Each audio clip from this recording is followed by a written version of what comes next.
Бала тісінің шығу кезіндегі алғашқы белгілері қандай? Дене қызуының 38-де 5 градусқа дейін көтеріледі, бала мазасызданады, қолын аузына жиі салатын болады, және де сілекейі жиі бөлінетін болады, ұйқысы мазасыздана беретін болады. Бұл кездегі негізгі көмек керегі балаға жаңағы прорезывание үшін арнайы жасалған силиконовыйлар жақсы көмектеседі, және де таза қолыңызбен ақырын деснасына массаж жасау керек болады.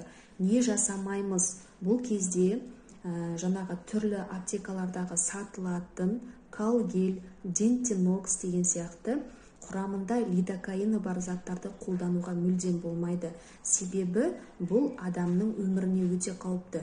Американың өзінде осындай жиі қолданудың әсерінен баланың летальдық, яғни өліміне алып келгені тіркелген. Ал біздің Қазақстанда әлі де бұл